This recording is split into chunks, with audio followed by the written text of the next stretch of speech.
Hello everyone, good morning. তোমরা সবাই কেমন আছো? আশা করি খুব ভালো আছো, সুস্থ আছো। আমরাও ভালো আছি। দেবনাথ ফ্যামিলিতে তোমাদের আরেকবার স্বাগত। আজকে হচ্ছে শনিবার আর ঘড়ি কাটাতে বাজে এখন সকাল 6:20। তো এখন থেকেই ব্লগটা শুরু করলাম তোমাদের সাথে নিয়ে, সঙ্গে নিয়ে। আজকে বাবু বেরোচ্ছে, তাই এখান থেকেই কিন্তু আজকে ব্লগটা শুরু করলাম। তো চলো, ছেলেকে দুগ্গা দুগ্গা করে ছেলে বেরিয়ে গেল। এবার দরজা দিয়ে এক এক করে কিন্তু সমস্ত কাজগুলো আমি একটু একটু করে সেরে নেবো। সকালে তো সমস্ত বাসি কাজ হয়ে যায়, হলে কি হবে, আবার কিন্তু সেই সব কাজগুলো আমাকে দ্বিতীয়বার করে রিপিট করতে হয়। সবাই বেরিয়ে যায়, তারপরে ধীরে সুস্থে কাজগুলো করি। সংসারের কাজ তো হতেই থাকবে, শুরু করলে কখন গিয়ে শেষ হবে তার কোনো ঠিক ঠিকানা থাকে না। তা আমার সকালটা যেটা খেয়ে শুরু হয় প্রত্যেক দিন, সেটা হচ্ছে জিরা ওয়াটার। কাল রাতেরবেলা কিন্তু 1 গ্লাস জলে 1 চামচ জিরে কিন্তু ভিজিয়ে রেখেছিলাম সারা রাতের জন্য। সকালবেলা সেই জলটা গ্যাসে বসিয়ে ওটা হাফ গ্লাস করে ওর মধ্যে হাফ পাতিলেবু দিয়ে কিন্তু দাঁড়িয়ে গরম গরম জলটা খেয়ে নিলাম। মানে একটু একটু করে খেতে হবে, তাহলে কাজটা বেশি হবে। কিন্তু সময়টা কোথায় বলো, একটু একটু করে জল খাবো। যতক্ষণ আমি একটু একটু করে জল খাবো ততক্ষণ কিন্তু আমার অনেক বাকি কাজগুলো আমি শুরু করতে পারবো। দেখতেই পাচ্ছ 6:30 বেজে গেছে, মানে রোদ মাথায় উঠে গেছে একদম। নিজে একদম পরিপাটি হয়ে দায়িত্ব সহকারে সংসারের কাজকর্ম সকাল 6:30 থেকে বেলা 10টা পর্যন্ত আমি যেভাবে গুছিয়ে করি সেগুলোই তোমাদের সাথে আজকে শেয়ার করব। বলতে পারো মাই ডেলি মর্নিং রুটিন। তা সকালের যা কাজকর্ম থাকে সব কিছু মিলিয়ে মিশে আজকের ব্লগটা দেখতে থাকো, আশা করছি তোমাদের। তা বিছনাটাকে ভালো করে ঝেড়ে পরিষ্কার করে নেওয়ার পরে মানি প্ল্যান্ট গাছগুলো যে আমি উত্তর পূর্ব কোণেই কিন্তু মানি প্ল্যান্ট গাছ রাখতে হয়, তা সেইখানে রেখে দিয়েছিলাম গাছটা। সেইগুলো কিন্তু মাঝে মাঝে আমি বার করে এরকম মেশিনের সামনে এনে ভালো করে ধুয়ে পরিষ্কার করে তারপরে কিন্তু আবার জায়গার জিনিস জায়গায় গুছিয়ে রাখি। তাহলে না গাছগুলো খুব ভালো থাকে আর খুব সুন্দরও থাকে। গাছগুলোকে ভালো করে জল দেওয়ার পরে কিন্তু টপের মধ্যে কিন্তু একটুও জল রাখলে হবে না, তাহলে কিন্তু গোড়াটা নষ্ট হয়ে যেতে পারে। সেই জন্য টপের মধ্যে যেটুকু জল ছিল সেগুলোকে ফেলে দিয়ে এবার জায়গার জিনিস জায়গায় সুন্দর করে গুছিয়ে রাখবো। তোমরা আমাকে বলো না, দিদিভাই গাছের যত্ন কিভাবে নাও? যত্ন তো আমি অত ভালো করতে পারি না, বা আমি অত গাছের সম্বন্ধে জানিও না, কিন্তু মাঝে মাঝে ওনাদেরকে নিয়ে গিয়ে একটু স্নান করিয়ে দিই বলতে পারো। নিজেরা স্নান টান করে পরিপাটি করে থাকলে হবে? গাছগুলোকে তো স্নান টান করাতে হবে নাকি? গরমের মধ্যে থাকে, আমাকে তাকেও তো খেয়াল রাখতে হবে, তাই না বলো? গাছেরও তো প্রাণ আছে, তাই না?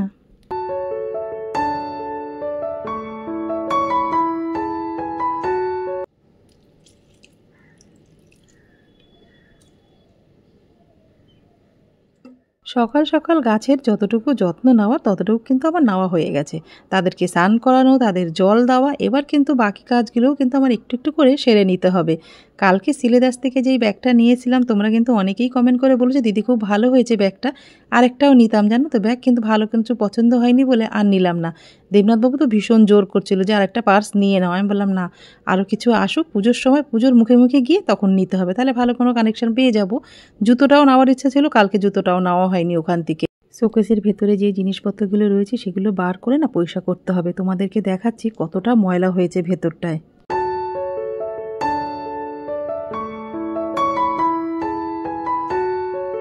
তোমাদেরকে তো দেখালাম ভেতরটা কতটা ময়লা হয়েছে। সবসময় কিন্তু ঢাকাই থাকে শোপিসগুলো, তা সত্ত্বেও এত ময়লা হয় কেন সত্যিই বুঝতে পারি না। সেই জন্য দেখো কাপ টাপগুলো পুরো ধুলো হয়ে গেছে একদম ভেতরটা। সেই জন্য সব কিছু বার করে নিলাম। নিয়ে এবার সুতির কাপড় দিয়ে কিন্তু ভালো করে ওগুলো মুছে পরিষ্কার করে। যে কোনো জিনিস দেখবে মাঝে মাঝে একটু বার করে পরিষ্কার করলে না জিনিসগুলোও পরিষ্কার থাকে, আর যেখানে রাখবে সেই জায়গাটাও কিন্তু পরিষ্কার থাকে। মানে এক কাজে দুটো কাজ হয়ে যায় আর কি বলতে পারো। তা ভেতরটা দেখো ভালো করে পরিষ্কার করে নেওয়ার পরে এবার যেই জিনিসগুলো ছিল ভেতরে শোপিসগুলো সেগুলো একটু মুছে মুছে গুছিয়ে রাখলেই কিন্তু শোকেসের যে শোপিসগুলো সেগুলোও নতুন থাকবে আর জায়গাটাও অনেকটা পরিষ্কার হয়ে যাবে।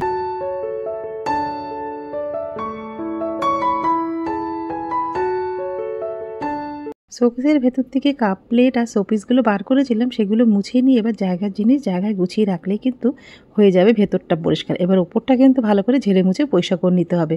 ওপরটা কতটা ময়লা পড়েছে সেগুলোও কিন্তু তোমাদেরকে দেখাবো। কিছুদিন আগে যেন তো আরও কিছু কাপ কিনেছিলাম, কিন্তু ওই যে রান্নাঘরে কাপ রাখলে একটাও কাপ গোটা থাকে না, সব ভেঙে যায়। আর দেবনাথবাবু আছে না কাপ ভাঙার জন্য।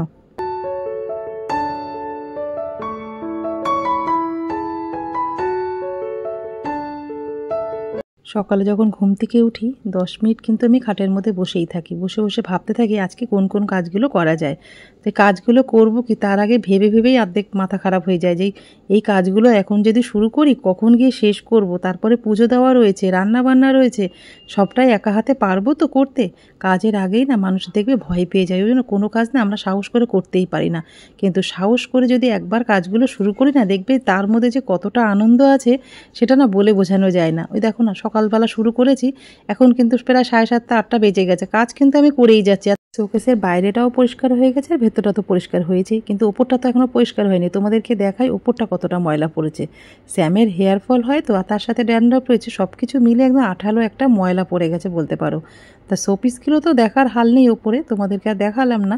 তো ওপরটা ভালো করে পরিষ্কার করে নিয়ে শোপিসগুলোও কিন্তু ভালো করে মুছে নিলাম। প্রত্যেক দিনই এই কাজগুলো বলি না যে করলে কিন্তু হয়, কিন্তু ওই যে একটার পর একটা কাজ থাকে, তো ওই জন্য এই কাজগুলো একটুখানি মানে সময় করে না করলে না হয় না, এগুলো পড়েই থাকে কাজগুলো, জানো তো। তাই ভাবলাম আজকে মোছামুছির কাজগুলো আজকে একটু গুছিয়ে করে নিই। অনেকগুলোই তো কাজ করলাম, কিন্তু শোকেসটা পরিষ্কার করতে গিয়ে আমার কালঘাম ছুটে গেছে বলতে পারো।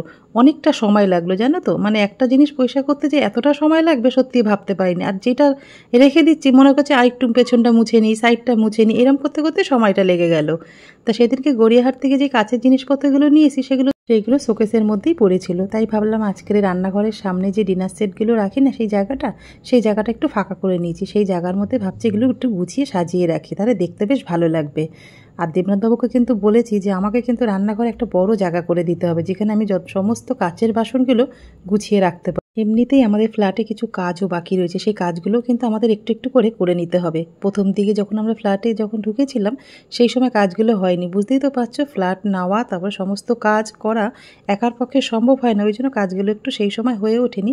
ওই জন্য একটু একটু করে কাজগুলো আমাদের করতে হবে। আর সামনেই তো আমাদের গাড়ি আসছে, বুঝতেই পারছো, সব কিছু মিলিয়ে মিশিয়ে বলতে পারো দেবনাথবাবু খুব চাপের মধ্যেই আছে।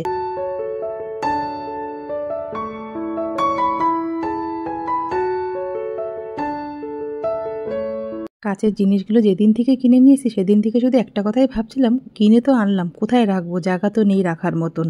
বলে না, যে যখন আসে দেখবে তার জায়গা সে করেই নিয়ে আসে, কারোর জন্য কাউকে কিছু তৈরি করতে হয় না, ভগবান ওপর থেকেই সব কিছু তার জন্য তৈরি করেই রাখে, তাই না বলো। তাই দেখো রাখার পরে কত সুন্দর লাগছে বলো তো জায়গাটা। আর নিচে কিন্তু এখনও অনেকটা জায়গা রয়ে গেছে। তা তোমরাই বলো কেমন লাগছে, কেমন।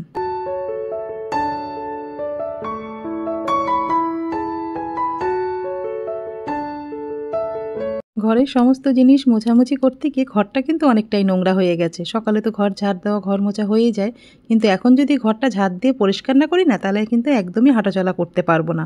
কাজ কিন্তু এখনও শেষ হয়নি, কাজ কিন্তু এখনও অনেকই বাকি রয়েছে। তা চলো পরে কথা হচ্ছে।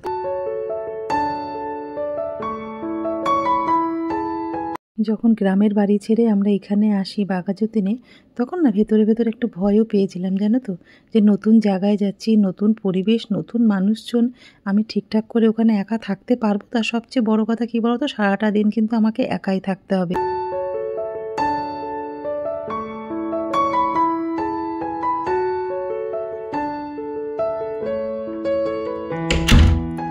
সময়ের সাথে সাথে কিন্তু সব কিছু দেখবে ঠিক হয়ে যায়। আর আমরা কিভাবে যে জায়গাটাকে মানিয়ে নিয়ে আর নিজের মতন করে থাকতে শুরু করি, আমরা নিজেরাই কিন্তু বুঝতে পারি না। যখন গ্রামের বাড়িতে থাকতাম, জায়ের ছেলে মেয়েকে নিয়ে এত আনন্দ আর এত হই হুল্লোড় করে কাটতো, এইখানে এসে তো আমি সেইটাই ভয় পেয়েছিলাম যে সারাটা দিন আমি বোবা হয়ে থাকবো কি করে। তারপরে আমার জীবনে তোমরা আসলে, মানে আমার এখানে আসার পরেই কিন্তু আমার ইউটিউব জার্নি শুরু হলো। ব্যাস, আমার আর একা থাকা হলো না, তোমাদেরকে নিয়ে, তারপরে সংসারের কাজকর্ম নিয়ে সকাল থেকে রাত পর্যন্ত এতটাই ব্যস্ততার মধ্যে কাটে, ওই জন্য বুঝতেই পারি না কখন সকাল হয় আর কখন রাত হয়। সারাটা দিন সংসারে কাজকর্ম করতে করতেই সময় কেটে যায়। তারপরে আমার ইউটিউবের কাজ থাকে, সেইগুলো করতে করতে ব্যাস নিজের জন্য আর সময় বার করতেই পারি না। ঘরের সমস্ত কাজ করে কাচের জিনিসপত্র গুছিয়ে রেখে চলে এসেছি, দেখো আমার এই যে ঠাকুরের বাসন টাসন মাজা হয় এই বেসিনটা পরিষ্কার করতে।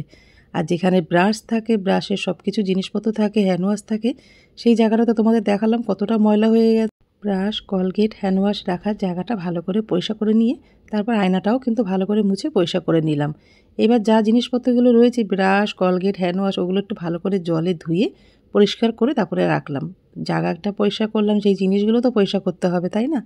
তা সেগুলো পরিষ্কার করে নিলাম, নিয়ে এবার কিন্তু বেসিনটা ভালো করে মেজে পরিষ্কার করতে হবে। এইখানে কিন্তু শুধু ঠাকুরের বাসনগুলোই মাজা হয় দাঁড়িয়ে ধীরে।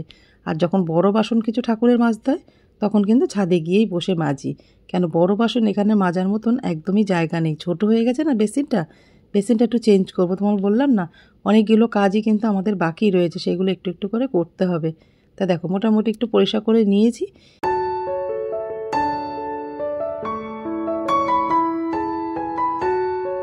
স্নান করতে যাওয়ার আগে মেন কাজ হচ্ছে এটা, ময়লা ফেলতে যাওয়া। এটা না এখানে আসার পরেই জানো তো এইগুলো শিখেছি, কারণ আমাদের গ্রামের বাড়িতে বড় একটা পুকুর ছিল। যত ময়লা হতো ঘরে, আবর্জনা হতো, সেইগুলো সব ওই পুকুরে গিয়ে ফেলে দিয়ে আসতাম। কিন্তু এখানে তো সেটা হবে না, এখানে ময়লাগুলো রেখে দিতে হবে গুছিয়ে। সকালবেলা যেই ময়লা দাদা আসে বাসি দিতে থাকবে, সেই সময় গিয়ে আমাকে ময়লাটা ফেলতে হবে। এটা কিন্তু আমার বেশ ভালো লাগে জানো তো। আর আমার কিন্তু বরাবরই খুব ইচ্ছা ছিল আমি ফ্ল্যাটে থাকবো। তা ভগবান কোথায় না গিয়ে আমার কথাটা ঠিক শুনেছে। দেবনাথবাবুর আবার বাড়ি পছন্দ, মানে নিজের মতন করে বাড়ি করবে, কিন্তু আমার না ছোটোবেলা থেকেই জানি না কেন একটা নেশা ছিল যে আমি ফ্ল্যাটে থাকবো। সব কিছু কাজ করে চলে এসেছি লাস্ট কাজ করতে। এই যে কিছু কাচাকুচি রয়েছে, সেই কাচাকুচিগুলো করে তারপরেই কিন্তু স্নানে যেতে হবে। মানে একটু একটু করে যে কতগুলো কাজ সকালবেলা উঠে করে নিলাম আজকে, আমি নিজেই বুঝতে পারছি না জানো তো। তা দেখো এই যে রোজকারে যে জামা কাপড় পরি, আর আমার তো প্রচণ্ড নাইটি বেরোয়, প্রত্যেক দিন বলতে পারো 4টে করে নাইটি বেরোয়। মানে যেটা ঘামে ভিজে যায় সেটা আমি আর কিছুক্ষণ পরে আর পরতেই পারি না, খুব কষ্ট হয় আর কেমন একটা অস্বস্তি হয় যেন। ওই করে করে সকালবেলা হলে না আমার 3-4টা করে নাইটি প্রত্যেক দিন ধুতে হয়। বাবু কিছু জামা কাপড় রেখে গেছে যেগুলো রাতে পরে শুয়ে, সেইগুলো কিন্তু আবার আমার সাথে সার্ফে একসাথে ভিজিয়ে দিলাম। তারপর দেখো যেই বাস্কেটটার মধ্যে আমি ময়লা ফেলি, সেই বাস্কেটটা কিন্তু ভালো করে একটু মেজে পরিষ্কার করে নিলাম। এই বাস্কেটটার বয়স জানো তো প্রায় 10 বছর তো হয়েই গেছে বলতে পারো। পরিষ্কার করে রেখেছি বলে এখনও কিন্তু ঠিকঠাক মতনই রয়েছে। ওই বাড়ি থেকে কিন্তু কিছু নিয়ে আসি আর না নিয়ে আসি, বাস্কেটটা কিন্তু নিয়ে এসেছি আমার সাথে করে। তারপরে দেখো যেখানে আমি কাজগুলো এতক্ষণ দাঁড়িয়ে দাঁড়িয়ে যেই জায়গাটায় আমি কাজ করেছি, সেই জায়গাটা কিন্তু অনেকটাই জল ছিটে মানে ময়লা হয়ে রয়েছে। সেই জায়গাটা ভালো করে মুছে পরিষ্কার করে নিয়ে এবার বাস্কেটটা যেখানে থাকে সেই বাস্কেটটা ওখানে রেখে, বাস্কেটটা কিন্তু এবার গুছিয়ে রাখতে হবে। মানে প্লাস্টিক যে ময়লা ফেলার প্লাস্টিকগুলো নিয়ে আসে সেইগুলো একবারে বাস্কেটের মধ্যে প্লাস্টিকটা দিয়ে একদম দেখো রেডি করে গুছিয়ে রাখলাম, যাতে ময়লা ফেলতে আমার সুবিধা হয়। ময়লা ফেলার সময় যদি আমি গুছিয়ে না রাখি না, ময়লা ফেলার সময় আবার কিন্তু আমাকে প্লাস্টিক জোগাড় করে ওর মধ্যে গুছাতে হবে। তা স্নানের আগে যেই কাজগুলো করার সেগুলো তো আমাকে স্নানের আগেই করতে হবে, সেটা স্নানের পরে করলে কি হবে বলো তো। তা দেখো আমার কিন্তু স্নানও হয়ে গেছে, কাচাকুচি সবটাই হয়ে গেছে। এবার ছাদে যাব।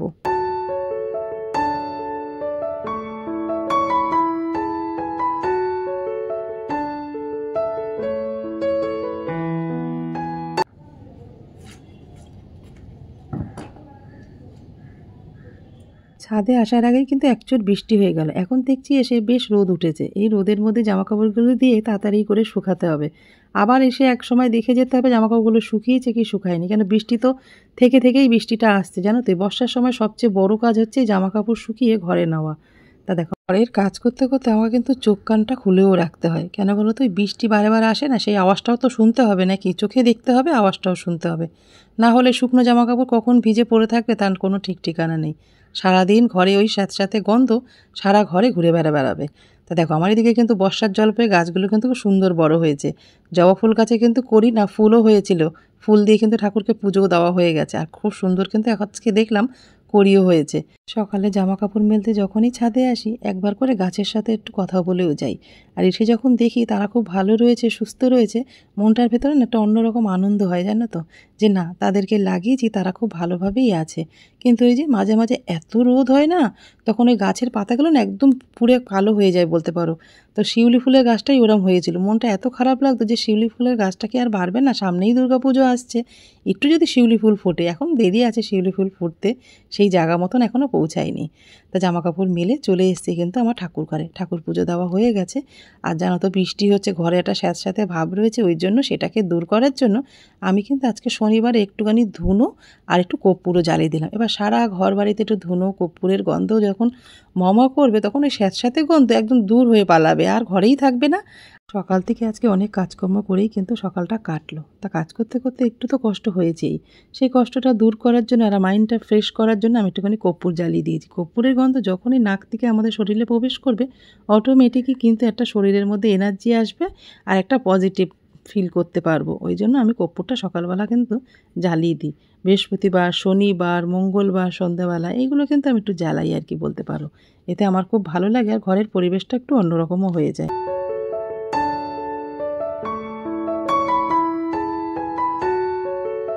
আমার ঠাকুরের কাছে ধুনো দেখিয়ে ঠাকুরকে প্রণাম সেরে চলে আসলাম একটু ঘরের চারিদিকে একটু ধুনোটা দেখাতে। তো এই ঘর ওই ঘর সব কিছু মিলিয়ে মিশিয়ে একটু সকালবেলা একটু ধুনো ধুনো হয়ে গেল ঘরটা আমার, জানো তো। আর ঘরটারগুলো সব পরিষ্কার করা হয়েছে, তারপরে স্নান টান করে এসেছি। আর ধুনোটা দিচ্ছে না, বেশ ভালো লাগছে কিন্তু, জানো তো, চারিদিকটা।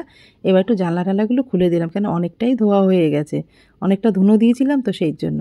আর এদিকে দেখো আমার গাছটা ছোট্ট টপের মধ্যে ছিল, সাদা টপটার মধ্যে। এখন ওই কালো বড় টপটার মধ্যে রাখাতে গাছগুলো কিন্তু আরেকটু ছড়িয়ে গেছে, বেশ বড় হয়েছে বলতে পারো। ছোট জায়গায় না চেপে ছিল, জানো তো, তাদেরও তো কষ্ট হচ্ছিল, বুঝতে হবে না গাছের যে কোনটা কষ্ট হচ্ছে না হচ্ছে। এইবার ধুনোটা এসে আমার তুলসী মঞ্চতে রেখে দিলাম। তুলসী মঞ্চের ওই জায়গাটা না একটু পরিষ্কার করতে হবে, জল পড়ে পড়ে দেখো পুরো কালো হয়ে গেছে। তারপরে চলে আসলাম নিজের জন্য একটু ব্রেকফাস্ট বানাতে। পেটেও তো কিছু দিতে হবে নাকি, সংসারে কাজ করলেই হয়ে যাবে বলো তো। তা দেখো আমি কিন্তু ওটসের একটা ছিলা বানিয়ে নিলাম, তার সাথে একটু ডিম সেদ্ধ, একটু বাদামও নিয়ে নিলাম। তা চল পরে গিয়ে তোমাদের সাথে কথা হচ্ছে।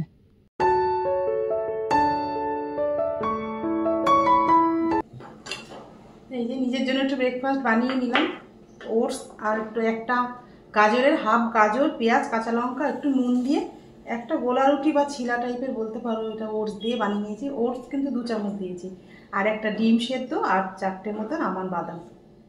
আজকের ব্লগটা বেশি বড় করলাম না, শুধু ব্রেকফাস্ট পর্যন্তই রাখলাম। আর ব্রেকফাস্ট খেতে খেতেই কিন্তু আজকের ব্লগটা এখানেই শেষ করলাম।